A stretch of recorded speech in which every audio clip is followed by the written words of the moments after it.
Yeah. Thanks, Mr. Rasmi, and especially for kind words for NTPC. Currently, NTPC name do come in the top 10 global utilities, not the number one. However, we want to be more than the largest one. We want to be a leading player. And when you say leading, it means on the ESG front, everywhere. We are the number one. Coming back to Ladakh. Now, I will give my perspective in a different way. When you say carbon-free Ladakh, which is which essentially means that how can we find an alternative source of energy for Ladakh? And then also I'll deal with this. Why do you speak about carbon-free Ladakh? Why not carbon-free Andaman or carbon-free Lakshadweep? What is that specialty about Ladakh for which Prime Minister has said that we all are discussing that, and why it is so? Why it is so difficult and why it is so important? So let us go one by one. Any of us who has gone to Leh, I mean, immediately this would hit you like a wall of bricks. Maybe because of my NTPC background, I tend to look at things from energy perspective, but this is what hits you. You get down from the airport and you just see the mass of cars, buses around. So much so that hardly there is any walking space when you come out of the airport to the city. And I'll start from there. So there is a madness the way the taxis are running. And why they are running? Because there is a heavy rush of tourists. And when do the tourists come, where do they stay? They stay in hotels. So therefore, there is a cascading effect of the energy everywhere. So let us go one by one. There is absolutely large number of vehicles, and mostly they are diesel driven, whether it is for domestic sector or for the city average people, or it is for the defense use. So for mobility, all these vehicles use diesel, and the consumption of diesel is going up and up and up. Why? Because more and more number of tourists are coming. So if you want to make all this free of diesel or free of carbon, what you need to do and why it is so important? It is, and we are not talking about the same breath about diesel versus hydrogen or anything when we talk about Andaman or Lakshadweep, because the nearest source of diesel for Ladakh comes from either Mathura refinery or those refineries around this place. So at least for a liter of diesel to reach Ladakh, say Leh, which is the capital, it has to travel the distance of 700 kilometers, climb a height of at least 3,500 meters. So that's the logistic involved in every liter of diesel or petrol that I carry from Delhi as a planes to that city like Leh.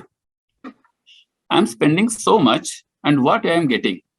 Now, as you know, so Leh and there are many valleys like this, which means there is a population staying in a closed location, which is bounded by very, very top hills all around them. So all that carbon dioxide, all that smoke, all that soot, carbon black, that stays there. That's the problem.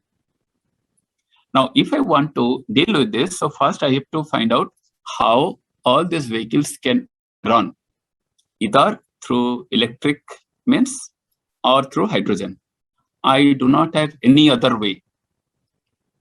Now, minded the temperature of Ladakh often, and probably all of us aware that all electric cars, electric buses, when we are operating at a temperature like minus 15, minus 20, minus 25, the battery discharges very fast and the capacity reduces to as low as 40 to 50%. Meaning, a car which runs, say, 100 kilometer in a single charge in Delhi will only travel 50 kilometers. So therefore, electric cars, electric buses are not a sustainable solution. The only alternative is a hydrogen car or hydrogen buses. Now, when I buy a car, I don't think twice. I just go to a showroom, I select a car and brings it and then drives it. In Leh, if I am considering hydrogen cars, hydrogen buses, I need to have a hydrogen filling station. So I cannot depend on petrol, diesel, kerosene, anything. So there has to be a hydrogen station. And how that hydrogen has to come? Now, I cannot use, so to say, a gray hydrogen or blue hydrogen because I am still generating carbon dioxide somewhere. Now, again, we all of us know that whether I am emitting 1 kg carbon dioxide in Delhi or Ladakh or in Scotland, it is all the same. So I need to have an energy source which is not derived from under the ground, say coal or petroleum products. It has to come from either wind or solar or water. So my options are limited. But out of these 3 limited options, I need to generate hydrogen, store it to a pressure of at least 350 bar or 700 bar, and then fill them into the vehicle. So NTPC is precisely doing that. NTPC is establishing a hydrogen filling station at Leh. For providing power for electrolysis, we are establishing a standalone 1.25 megawatt power plant. And then I am arranging hydrogen buses. Now the battle doesn't stop here. Some numbers I'll share with you. Now, if I want to run a diesel bus, I need to spend 60 rupees a kilometer. But if I am operating hydrogen buses, I have to spend 600 rupees a kilometer, which means after arranging that green electricity, hydrogen station, then I have to fund for extra 10 times increase in the cost. So, like at Leh, NTPC will run 5 hydrogen buses. More the kilometers these buses will run, more money I have to feed in. That is what we are trying to do. That is NTPC investment. Now, why NTPC is doing this investment? Now, operating hydrogen buses at such heights, at so low temperature, can I operate my vehicles with a medium, with an energy source, which is not influenced by low temperature, which doesn't have any carbon. That is what NTPC wants to prove in a location like Leh. And once I'm successful, once I see that, yes, hydrogen buses can run nicely, so the numbers should grow up.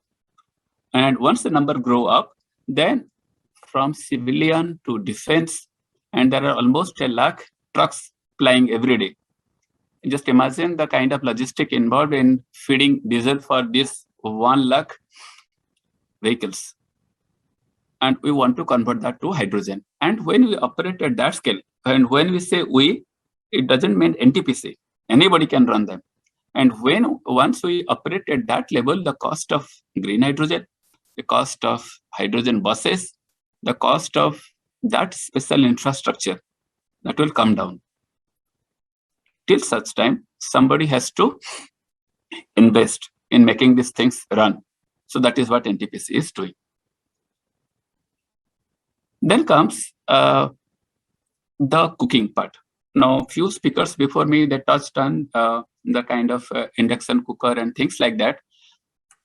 All my listeners who are listening, you'll actually feel sad when you know that temperature comes to below minus 25 degrees centigrade and electricity is given to the villagers maximum 1 kilowatt connection, and that too not more than 4 hours. Just imagine what these poor people must be doing. They burn firewood, they burn something inside their thatched houses. There is every possibility that that will catch fire. The smoke fills the house. Kids, women, everybody who is in that house, they are continuously exposed to this thick smoke, particularly in the winter time. Now, what NTPC is trying to do, because NTPC knows in some of the locations, the grid may not reach, electricity grid may not reach within next 5 years. Now, this is a responsibility, social responsibility of NTPC and of everybody to see that all citizens are getting electricity at least major part of the day, for the kids to study and the women to cook food and to run the normal household jobs. NTPC wants to supply 3 kilowatt round the clock power to all those villages which may not see electricity in next 5 years time.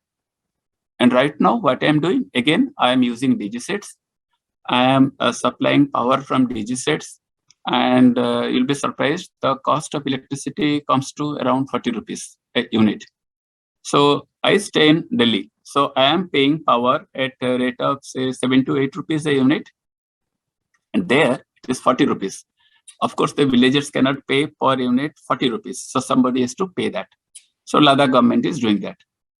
So what we are wanting, that we will establish a system which will operate on hydrogen, not dependent on any of these vagaries which are affected by environmental condition.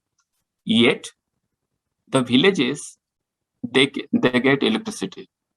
Now the point is, why I am not talking about other cities, other locations in India, why Ladakh?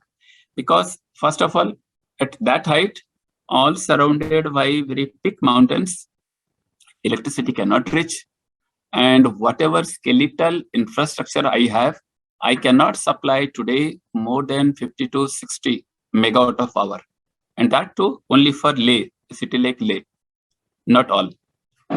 So for facilitating all these villagers, we want to supply electricity, that is through hydrogen. You will be again surprised to know that the schools are almost down by 5 to 6 months. And so also most of the educational institute. So just say the kids, they are bereft of the education and comfortable living. So next is the heating part. So I touched this part in the beginning. So when all that tourists come, where do they stay? They stay in hotel. I also stayed in a hotel. And I just looked at how this water is heated. And they use very systematically heavy equipments based on kerosene boilers. So we use kerosene to heat water, and that water is supplied not for your bathing or something like that, but for central heating of all these hotel rooms. All the government offices are heated that way. And they all use diesel or kerosene. Now, there is a beautiful thing about hydrogen. When we have stored hydrogen and you make electricity through fuel cell, almost half of that energy goes as heat, waste heat. What we want to do, we capture that heat, give that heat to educational institutes, schools, offices, hotels to the extent possible, so that my use of kerosene for any use, either lighting or heating, is completely eliminated. And that is why we want to make a system. We want to start pilots, make it successful, so that anybody who sees there is a chance, they can exploit that commercial opportunities. But it is on NTPC being a energy utility to support our another chunk of our own country, where my brother and sisters are staying, have the same luxury of having electricity and the mobility. If we do systematically, then I am very confident. At least in next 10 years, the level of diesel vehicles, the level of kerosene use would follow below half of what is present now. So that is what I would like to say right now. about carbon neutral Ladakh and role of NTPC. Thank you. Thank you, Mr. Panda. That was an extremely enlightening session. You talked of the possible use of hydrogen in all the areas of in possible interventions in the area of transport, in cooking and heating, wherever there is a need of energy and growing need of energy in Ladakh. You have suggested the use of fuel cells and use of hydrogen-based energy systems.